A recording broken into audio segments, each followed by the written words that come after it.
اور اینڈ کی طرف چلتے ہیں. اللہ اکبر. فرعون کی ممی جو ہے, فرعون کے لاشا جو ہے وہ دنیا کے اندر موجود ہے, میوزیم کے اندر. یاد رکھیں, آپ کو پتا ہے فرعون کی لاش دریا میں ڈوبی ہے, دریا میں غرق ہوئی ہے, اور اس کے بعد جو ہے وہ لاش میوزیم میں ہے. ایک بات آپ سے پوچھوں, فرعون کی لاش اگر دریا میں ڈوبی ہے یا فرعون دریا میں ڈوب کر کے مرا ہے, تو جو دریا میں ڈوب کر کے مرتا ہے اس کی لاش باہر نہیں آتی. تو یہ سوال پیدا ہوتا ہے کہ یہ لاش آخر جب یہ ڈوبا ہے دریا میں تو لاش باہر کیسے آئی؟ کیونکہ ڈوب کے مرنے والا جو ہے وہ لاش اس کی باہر آ ہی نہیں سکتی جب تک کہ کوئی باہر نہ نکالے. اور چونکہ فرعونی سب کے سب غرق کر دیے گئے تو پھر فرعون کی لاش کو باہر نکالا کس نے؟ آپ کو پتا ہے اللہ اکبر, جب فرعون کی لاش ملی ہے ایک غار کے اندر, اور جب تحقیق کی گئی ہے کہ یہ مرا کیسے, تو پہلی بات یہ پتا چلا کہ فرعون ڈوب کر کے مرا. پھر یہ تحقیق کی گئی جب یہ ڈوبا تو نکلا کیسے دریا کے باہر. ہر کتاب کو ڈھونڈا گیا, انجیل, توریت جو آج دنیا میں موجود ہے, سب مذہبی کتاب, کسی کتاب میں سراغ نہ ملا. اگر سراغ ملا ہے تو صرف قرآن میں ملا ہے. اللہ قرآن میں فرعون کے بارے میں کہتا ہے ہم نے فرعون کو دریا میں غرق کر دیا اور اس کی لاش کو بچا لیا تاکہ آگے والوں کے لیے وہ عبرت ہو جائے. عبرت یہ قرآن کہہ رہا ہے. اللہ اکبر. یہ دو تین مثالیں دے کر کے آپ سے پوچھنا چاہتا ہوں, یہ سائنسی علوم ہے, کون بیان کر رہے؟ قرآن. اور یہ صرف نہیں میرے بھائی, اس طریقے کی ڈھیروں مثالیں ہیں, درجنوں مثالیں ہیں. اب آپ سے پوچھنا چاہتا ہوں, جب تک زیور علم سے آراستہ رہے, آپ دنیا پر حکومت کرتے رہے, دنیا آپ کی غلامی کرتی رہی, تم تاجدار رہے, دنیا غلام رہی, تم آقا رہے, دنیا غلام رہی. لیکن پھر کیا ہوا؟ دنیا نے سوچا کہ مسلمانوں کے پاس علم ہے, علم کی شمع کو لے کر یہ قوم آگے بڑھ رہی ہے, اس لیے یہ قوم ترقی کر رہی ہے, یہ قوم کامیابی حاصل کر رہی ہے. اس قوم کو پڑھنے نہ دیا جائے, یہ قوم پڑھے گی نہیں, آگے بڑھے گی نہیں. ایک جملہ یاد رکھے, پڑھو گے تو بڑھو گے, پڑھو گے تو بڑھو گے, پڑھو گے تو بڑھو گے. اگر پڑھو گے تو بڑھو گے, آگے بڑھنا ہے تو پڑھنا پڑے گا. جاہلیت کے دور سے نکلنا پڑے گا, جہالت سے نکلنا پڑے گا. اللہ اکبر. دنیا نے سوچا مسلمان کا بچہ بچہ علم کا تاجدار ہے, علم کا شاہکار ہے, محقق ہے, مدبر ہے, عالم ہے, فقیہ ہے. پھر کیا ہوا؟ انہوں نے کہا اس قوم کو اگر غلام بنانا ہے, ان کے ہاتھوں سے قلم چھین لیا جائے, ان کے ہاتھوں سے قلم چھین لیا جائے, ان کے ہاتھوں سے کتاب چھین لیا جائے, ان کے دلوں سے تحقیق کا جذبہ چھین لیا جائے. آج آپ سے پوچھتا ہوں, پڑھے لکھوں لوگوں کی توجہ چاہتا ہوں, آج دنیا سرچ نہیں کر رہی ہے, توجہ, دنیا آج سرچ نہیں کر رہی ہے, ریسرچ کر رہی ہے. ریسرچ کس کو کہتے ہیں؟ پہلے جو سرچ کیا گیا اس کو دوبارہ ڈھونڈنے کو ریسرچ کہتے ہیں. اب پتا چلا جب سائنسداں ریسرچ کر رہے ہیں تو پھر سرچ کر کے کس نے دیا؟ کسی نے تو سرچ کیا ہوگا, اسی لیے تو آج ریسرچ ہو رہا ہے.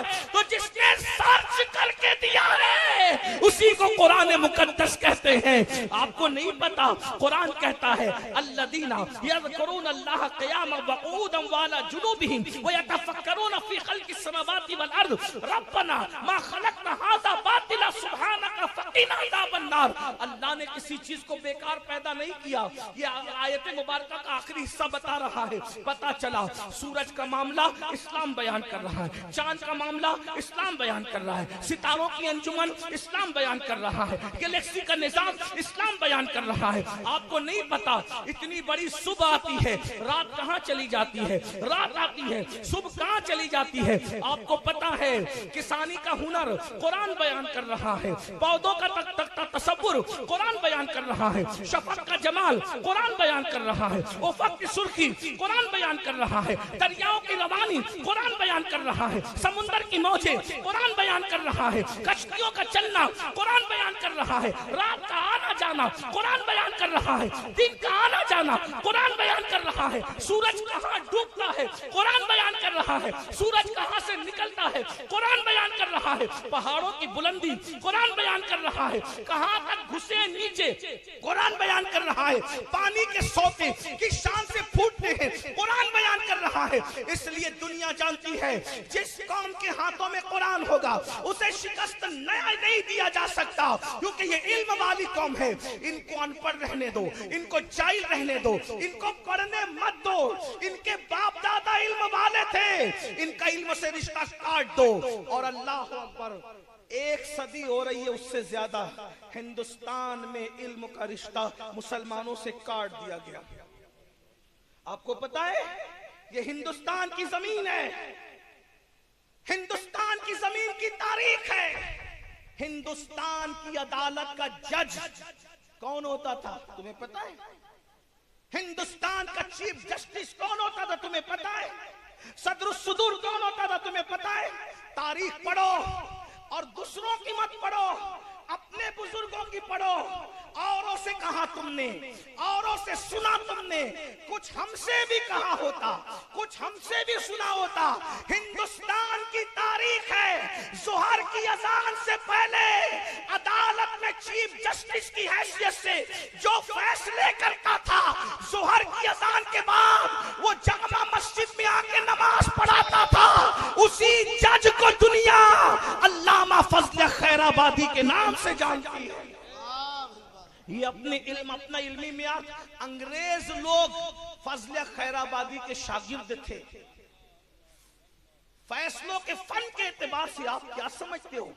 لیکن سازش کی گئی، جس قوم کو غلام بنانا ہے ان سے 2 چیز چھین لو، ایک دولت چھین لو اور ایک علم چھین لو۔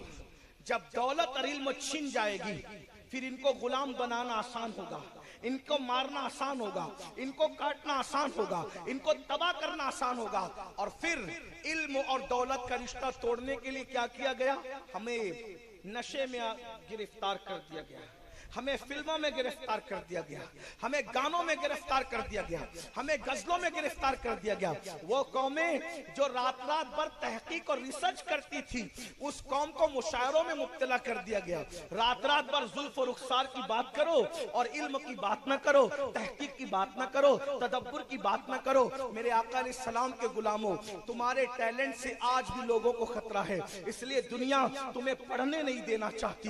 ہمارے نوجوانوں کو پہلی بات تو تعلیم اتنی مہنگی کر دی گئی ہے، اسکول کالجز تک پہنچ نہیں پاتے، اور جو پہنچتے بھی ہیں تو ایسی سازشیں کی جاتی ہے، باضابطہ طور پر کالج اور یونیورسٹیوں کے اندر ایسے لڑکوں کو اور لڑکیوں کو رکھا جاتا ہے سازش کے طور پہ کہ جو اچھے تعلیم حاصل کرنے کے لیے اچھے ذہن و فکر کے بچے آئیں، ان بچوں کو محبت کے جھانسے میں پھانسو۔ یاد رکھنا، یا تو شباب کے ذریعے سے ان کو تعلیم سے ان کی توجہ کو ہٹا لو، یا تو شراب اور نشے کے ذریعے سے تعلیم سے ان کی توجہ کو ہٹا لو۔ کیا ہو رہا ہے؟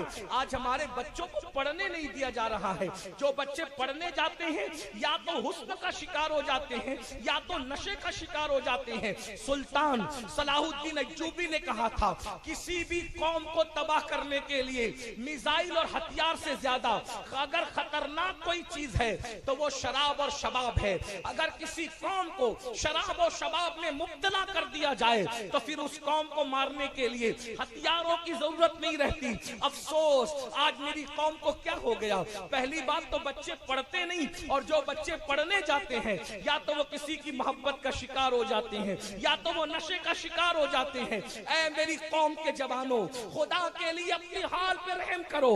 ستاروں کے آگے جہاں اور بھی ہے، ابھی عشق کے امتحان اور بھی ہے، تو شاہی ہے، پرواز ہے کام تیرا، تیرے سامنے آسمان اور بھی ہے۔ نشے سے بچو، شباب سے بچو، حسن سے بچو، ناجائز محبتوں سے بچو، اس لیے کہ یاد رکھنا، تمہارے اور میرے رسول نے فرمایا، جس نے ایک مرتبہ نشہ کیا، ایک مرتبہ، اور اس نے توبہ نہیں کی، جب وہ اپنی قبر سے اٹھے گا یا تو اس کا چہرہ سور کی طرح ہوگا یا تو اس کا چہرہ بندر کی طرح ہوگا۔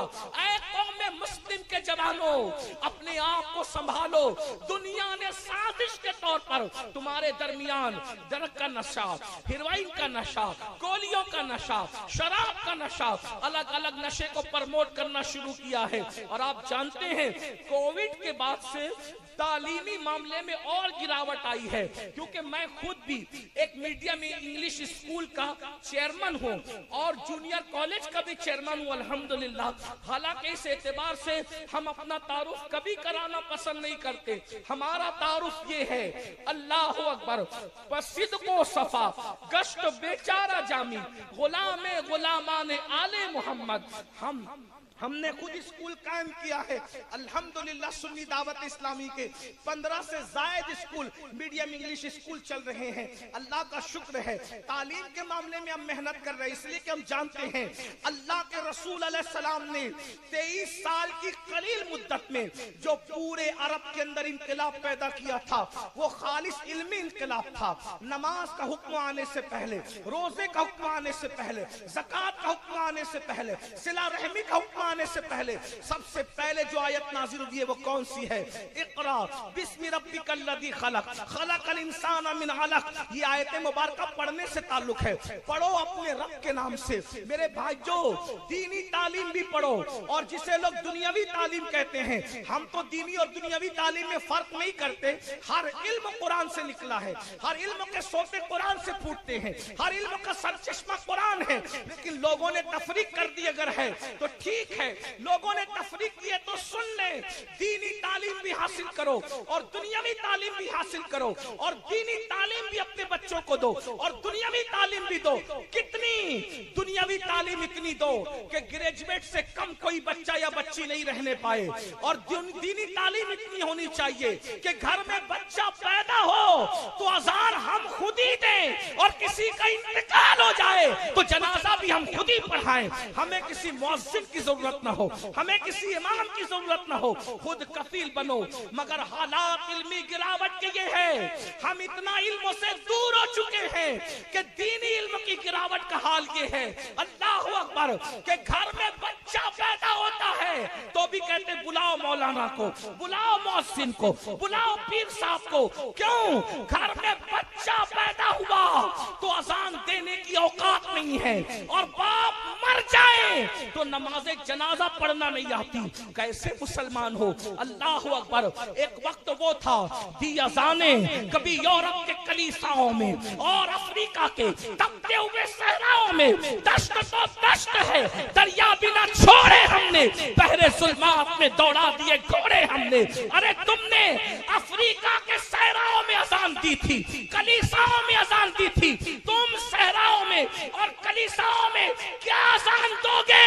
اب تو تم اپنے گھر میں اپنے بچے کے کان میں اذان دینے کی صلاحیت نہیں رکھتے۔ کہتے ہو تباہی کی وجہ کیا ہے؟ تباہی کی وجہ یہ ہے کل تک تو کلیسا میں اذان دے رہا تھا، اب تو اپنے گھر میں اذان دینے کی صلاحیت نہیں رکھتا۔ اللہ اکبر۔ جس قوم کا حال یہ ہو کہ اپنے باپ کا جنازہ خود نہ پڑھ سکے، وہ قوم کیسے ترقی کر سکتی؟ اپنے بچوں کو تم نے بزنس مین تو بنا دیا، کیا اپنے بچوں کو مسلمان بھی بنایا؟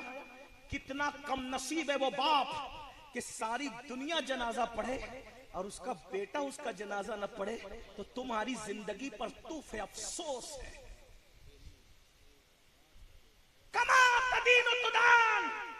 بچہ پیدا ہوا تو باپ کان میں اذان دینے کے قابل نہ تھا، اور باپ مر گیا تو بیٹا جنازہ پڑھنے کے قابل نہ تھا۔